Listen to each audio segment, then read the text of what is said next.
Hello, listeners. This is Kat, and welcome back to Put Your Hands Up Podfics. This will be the continuation of Watch Your Heroes Fall. This will be Part 16, Chapter 18, entitled Phase 2, Scene 9, Kill Your Darlings. Inko was pouring through local hospital records. She's desperate to find an anonymous person checking in with broken arms or ribs. Please, anywhere, any hospital at all. She needs to know someone is taking care of her baby. Or Shochan. Physical descriptions, quirk descriptions, injury depictions, anything to say, here's your babies, they're okay, someone is taking care of them. Because right now, Inko can't. She doesn't even know where Izuku is. She can't stroke his hair while he sleeps, and she can't give him pain relievers or make him rice porridge. And she wants to tear her fucking hair out because she is dying.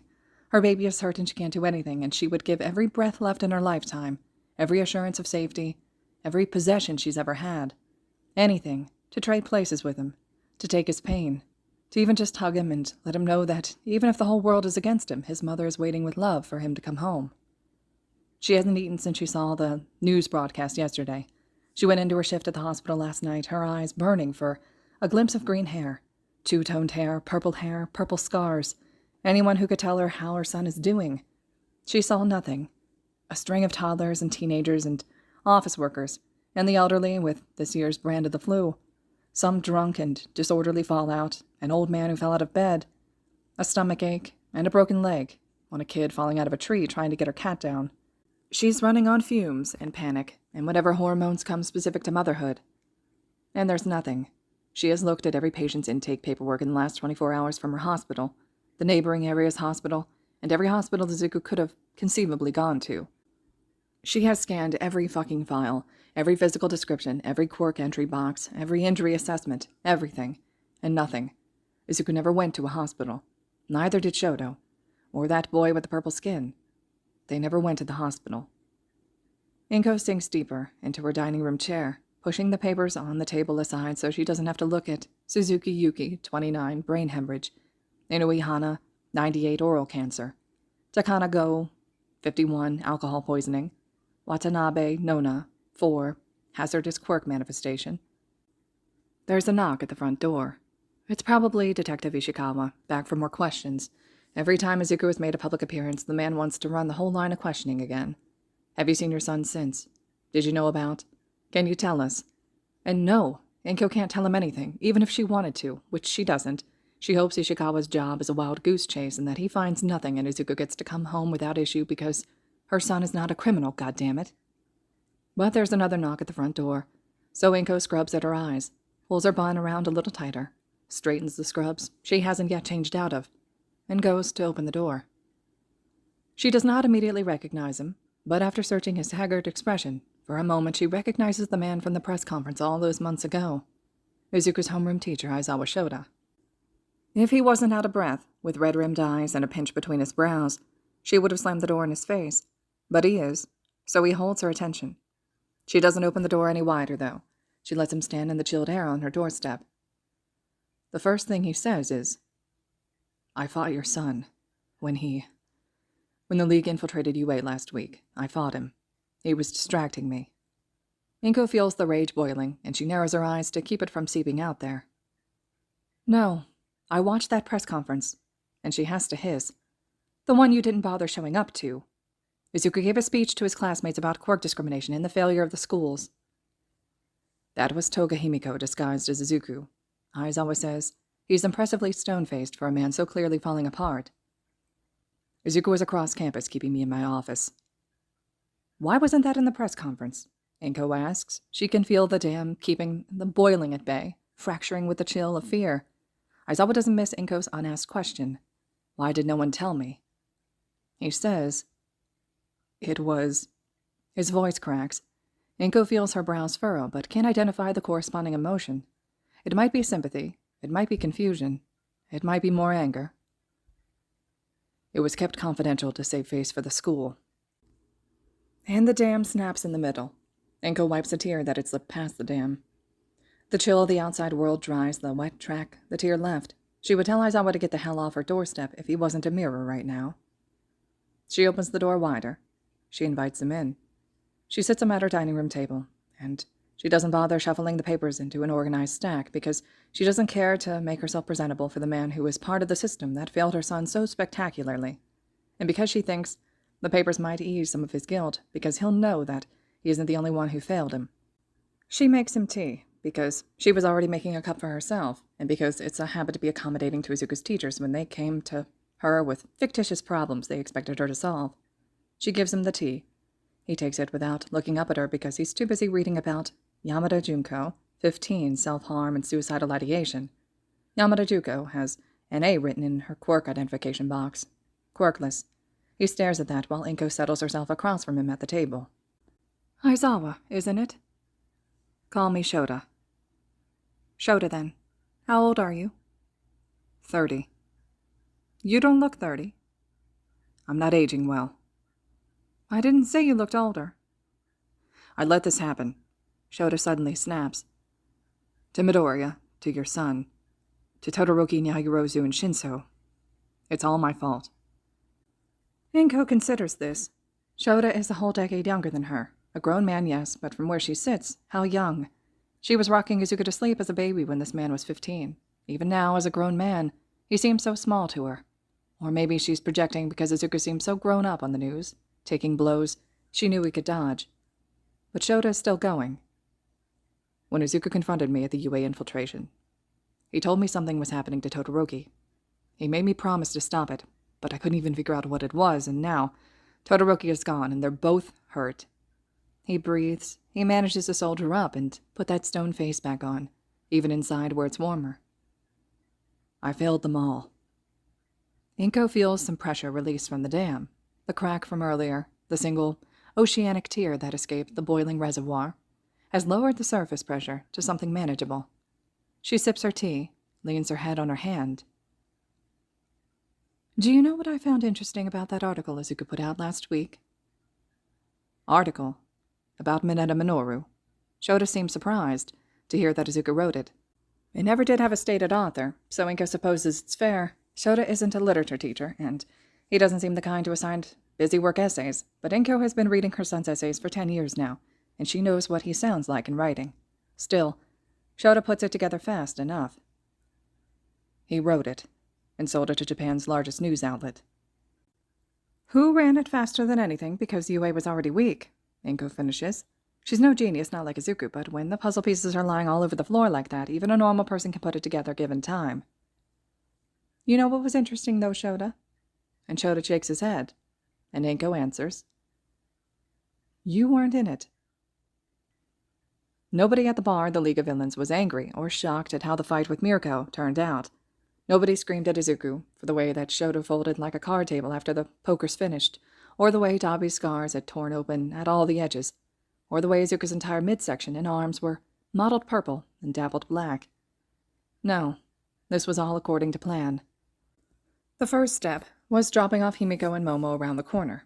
They would draw attention to the situation, they would be obvious, and they would be loud, and they would be civilians because they were wearing disguises and makeup. 2 high school girls whose most noticeable features are their hair color. Nobody would look twice at them, and facial recognition wouldn't catch them because the cameras won't be rolling. They are the directors calling action. Step 2 is when Kurogiri deposits Shoto and Dabi on the pavement, directly next to the Takanaga family traditional Japanese cuisine restaurant. The portal is to be as big as possible, but is not to touch any building or person, not even the ground. Once Shoto and Dabi are in position, they are to take up fighting stances but not approach pro-hero Mirko. They are crew members, setting up props as the cameras begin to roll. Step 3 is when all the props fall into place. Dabi and Shoto can both take a hit. Their father ensured that, so the harder part is the performance of weakness. Their goal is to throw this fight, but make it look real. They need to take these hits on purpose, and in visible ways, but they need to make it seem like Mirko is just that strong. It's hard, because even at their best, this would be an even matchup. She's not the number 5 pro hero for nothing. They could genuinely die, or be maimed, if they don't pull this off just right. But they get their bloody makeup on and fall in as set pieces themselves. Izuku is the choreographer. He is sitting on the roof of a nearby department store with binoculars over his eyes and a communication earpiece in his ear. Dabi, surround her with fire. Shoto, go in close. Don't dodge this one. Dodge that. Make sure you're positioned in front of the load-bearing wall. The civilians will be fine. We tipped off Comley Woods 36 seconds ago. His quirk is best suited to keep the building up long enough to get everyone out.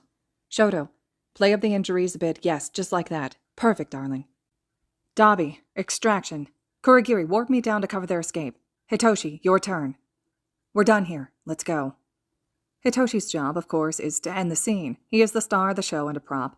He saves the day at the last second, preventing Mirko from damaging any more buildings and protecting his friends from getting any more hurt. His role is the most important and the shortest. Dabi understands all this, but it doesn't stop him from taking all the hits meant for Shoto. Doesn't stop him from scooping Shoto into his arms a half a second before Izuku calls the signal. Doesn't stop him from holding Shoto close to him like a child. And why is Shoto still so small? Dabi never expected his fraternal instincts to still be alive and kicking. But the moment they're through the portal, and everyone has collapsed into booths around the bar, and it's safe to break character, Dabi ignores the way his stapled stitching screams and checks on Shoto, who is already pulling himself together to check on Izuku. Izuku, are you all right? Are either of you all right? Dabi shouts, and the pitch of his emotion surprises him. He tries to rein it in, but the adrenaline still runs at a frigid, shivering pace in his veins. Magne is carrying half of the medical supplies Momo has spent the past few minutes producing, and she snaps. Will all three of you worry about yourselves? Dabi, I am not stapling you back together. You need stitches. Professional stitches. Jean enunciates, one arm spasming in a tick that stretches out his neck. He's nervous. He only has the right arm ticks when he's really nervous. I'm fine, Dabi says. I've torn my scars, stretching my arms. It's no big deal. Jean's neck still twitches twice, and Magne's forehead is still creased, so he adds, doesn't even hurt, just bleeds a lot. And they seem to buy that. It's mostly true anyway. Compress and Kurogiri come in next, each laden with even more of Momo's medical supplies. Momo's got to be starving after all that. Tomura, Dabi shouts. Tell the medical surplus factory we're overstocked on shipment. A few seconds later, Tomura shuffles in, followed by an absolutely distressed Momo, and Himiko fretting up a storm, too. Kurogiri is already setting to work with a scrape on Shoto's face, and Shoto is making lumps of ice to cover both his and Izuku's torsos, while Compress and Magne wrap the ice in plastic and fabric before ace bandaging them to the boys. Jean is too shaky, and Himiko is too green, and Tomura is too much of an asshole to help. The moment Izuku is laying flat on his back on the floor, covered in ice, Magne and Compress move on to Dabi. No, I'm fine. I'm fine. Help Izuku with those knees. He looks like he's been sucking dick for 3 hours. Shut the fuck up, Izuku mumbles half-heartedly. He's wheezing a little. Probably he shouldn't be wheezing, right? Even Shoto's not wheezing. Kurogiri, Dabi whines, milking the sympathy in those hazy, golden eyes for all he can. Will you check on our fearless leader's lungs? I think he has taken consumption. Then to Izuku he says, Hey, fearless leader, mind doing a waifully little cough for the crowd? Izuku flips on the bird and does not rise from the floor. Magne grabs both sides of Dabi's face, the only stitches that didn't tear, it seems. Will you hold still so I can stitch you up? Dabi is tempted to tell her to fuck off, but Compress adds, Or we'll tell Jean and Tomura to hold you down. Jean gives one thumbs up and one thumbs down, before quickly switching the thumbs down to a thumbs up, and Tomura grins and poses maliciously. Dabi grumbles and allows himself to be subjected to their attentions. After a few more minutes, Kurogiri finishes up on Shoto and Izuku and starts on Dabi, who has been cleaned and disinfected by Magne and Compress. It takes the better part of an hour to get Dabi all stitched up, and truthfully, once the epinephrine has been power-washed out by norepinephrine, he naps through most of it, and when he wakes up several hours later, tucked into his mattress, who put him in his room, his skin feels more like a part of him than it has in years. The wonders of having medical supplies. Dabi will have to find some way to thank Momo without looking like he is thanking her, or maybe he should do away with the charade altogether. Almost everyone sees through it now. Fuck, while he's at it, why doesn't he admit to Shoto that they're brothers? This will all go swimmingly, and nothing will turn out poorly, of course. Shoto will take to the dead brother being alive and villainous calmly and happily, and nobody will be surprised or disgusted by Dabi showing barefaced affection, and pigs will spontaneously grow wings and fly away from their farms. No, none of that. Dabi needs water. He swings himself upright despite crushing exhaustion and ambles downstairs. And why the fuck is Izuku awake after everyone else? This kid should be fucking resting, even if he can't sleep. Why is he fully dressed and typing up what seems to be a fucking email? The Dabi has a public persona to portray, so he just continues with getting a glass of tap water and asks, casually, like Izuku hasn't been able to see right through him since he got here. Isn't it past your bedtime? You've never killed anyone, right? Izuku asks. He sounds exhausted. He's still wheezing a little. His eyes are deep-set and bruised-looking. Dabi freezes. He almost drops his glass of water. That's a fucking bizarre question. After taking a slow sip of water, Dabi replies. No, I haven't. Izuku sighs and types some more into that email. That's good. It makes my job a lot easier. Who are you emailing? Dabi asks again, trying to deflect the pressure. Izuku clicks a button and snaps the laptop shut. Nobody. Dabi doesn't point out that you don't write an email to never send it. Izuku might be 15, but he probably knows that. Instead, Dabi sits a few stools away at the counter at the bar. Do you think someone might find us here? I'm handling it, Izuku replies evenly. Dabi hadn't meant to make him reply that. He hadn't meant to make a kid shorter than Shoto. Shorter! Shoto's already a pipsqueak, what the fuck? Carry so much.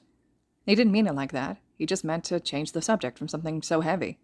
Dabi takes a sip of water to chase the guilt burning down through his trachea. He can't take it back. He can't take it from him. He can't redistribute the weight Izuku's decided to carry. He can only trust that Izuku is, in fact, handling it. He can't do anything more than that.